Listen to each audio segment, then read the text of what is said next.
In this video, I'll be presenting the vocabulary having to do with breakfast foods, as well as things needed to set the table, like your cups and forks and spoons and things like that. Keep in mind that if at any point I move too quickly for you, you are definitely welcome and encouraged to either rewind and repeat watching the video or pause the video so that you can take your notes. Please make sure that you are free of any distractions and in your fit mode, meaning that you're focused, you're ready to be involved in the video, and also that you have taken away any distractions by making sure that all phones are turned off, or at least that you're not going to answer them until the conclusion of this video.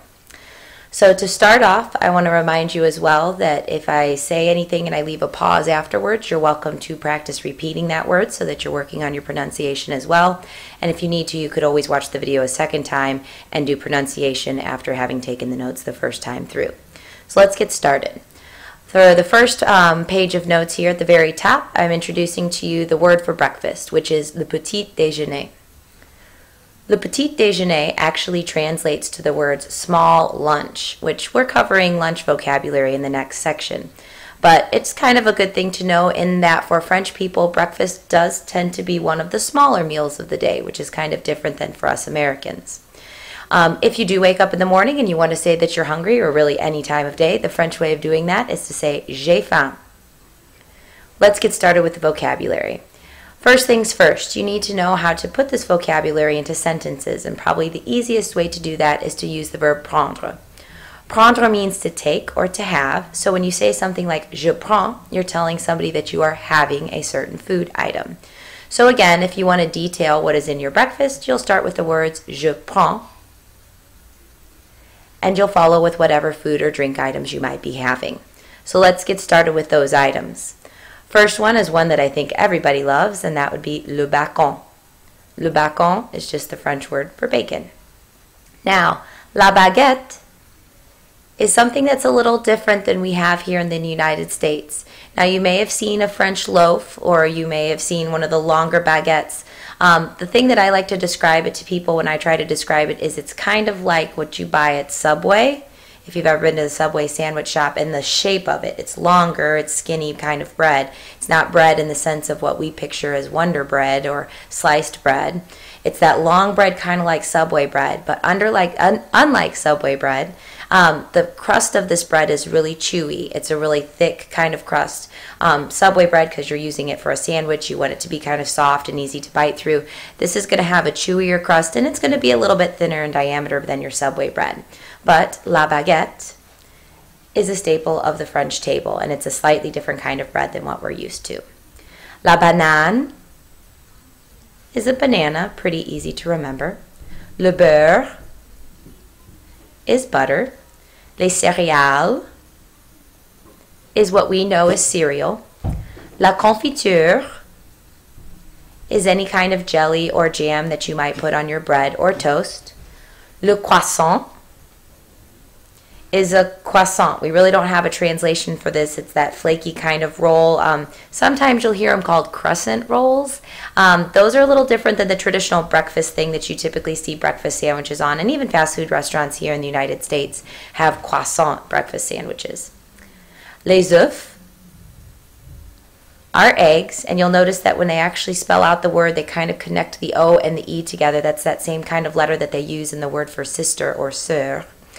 One of my favorite words is le pamplemousse, which is grapefruit, le poivre, and le sel are pepper and salt, just like we have here in the United States.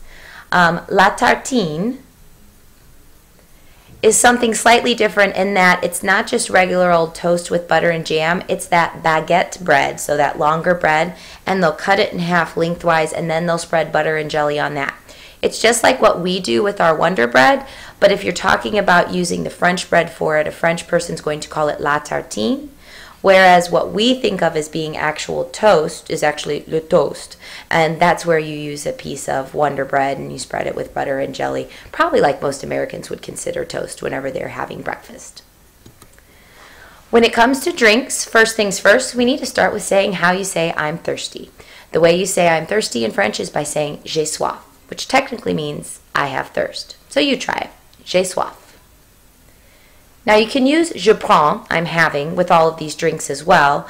But if you want to get a little bit more specific and cater to the idea that these are drinks, you could instead say I'm drinking, which is je bois. Now the list of breakfast drinks here is very similar to the United States. About the only thing that kind of throws me off is that for us, we typically think of hot chocolate as only being something that you have when you've been outside sledding and building snowmen and things like that. For a French person, it's a standard breakfast drink, just like you would have coffee or any other warm drinks like tea and things like that. So keep in mind that the reason why hot chocolate is on this list isn't because French people are constantly building snowmen. It's because it's a more typical breakfast drink than here in the United States. So let's get started with this vocab for the drinks. We start off with coffee, which is just le café. Now if you happen to put milk in your coffee, then you're going to label it as le café au lait. The lait part being the milk, and we'll get to that in just a second. Hot chocolate is le chocolat chaud. And you'll remember that word chaud from when we learned il fait chaud. It's hot outside, weather-wise. Orange juice is le jus d'orange. And apple juice is le jus de pomme. And then, as I said earlier, the word for just plain old milk is le lait. Now that we've covered the food and drinks, let's talk a little bit about the items that you'll actually see on the breakfast table besides those foods and drinks, and those would be your utensils and your dishes and things like that. Wanted to start off with the way you would explain how you set the table, which is to use the phrase on met le couvert avec, which literally means we put the covering of the table with, as in we cover the table, or in our way of saying it, we set the table with. And then you can start talking about various items that you use on a table. The first one being an assiette. Assiette is the word for just any old plate that you might see, just like you or I would use here in the United States. Le bol is, of course, a bowl. Le couteau is a knife. La cuillère is a spoon. La fourchette is a fork. La nappe is a tablecloth. Now be very careful on that one because nappe starts with the same three letters as napkin, but notice not a correlation there. La nappe is actually the tablecloth, whereas la serviette is a napkin. So definitely maybe star those in your notes and double check them and start getting in the habit of not getting confused like your typical American would, that la nappe is tablecloth, whereas la serviette is napkin. La tasse is a cup, typically with a handle on it, so what you would drink, your coffee from in the morning here in the United States would typically be considered to be a tasse. And le verre is a glass. Doesn't necessarily have to be made of glass, but a container that you drink liquid from that doesn't have a handle. Finally, a couple of extra words here. We'll be talking a little bit about the difference between a petit déjeuner français versus a petit déjeuner américain. So just because we haven't officially covered it, the French word for American is américain. And you can use that to apply to a type of breakfast, or we've talked in class about how it also applies to our type of football. The reason why the word d'habitude, which is the word for usually, is here, is because a lot of times we'll talk about what you have d'habitude, or usually, for breakfast, such as d'habitude, je prends les œufs. Usually I have eggs, or whatever it might be. And again, we've covered the word petit déjeuner, or the word breakfast, for you earlier on. Now at this point in time, you have a practice session, and I know it's kind of cut off here on the screen. Basically all it's asking you to do is use the new vocabulary to describe what you have pour le petit déjeuner, for breakfast. Both foods and drinks, and then also what kinds of utensils and dishes you might use to actually eat certain types of those foods. So take a couple minutes here and go ahead and take the new vocabulary for a spin. If anything in this video has confused you, or if you have further questions, please jot them down now so that you don't forget them when you get to class next time we see you. Thanks for watching the video, and remember, if you need to repeat it at any time, you can just go back and practice as much as you'd like.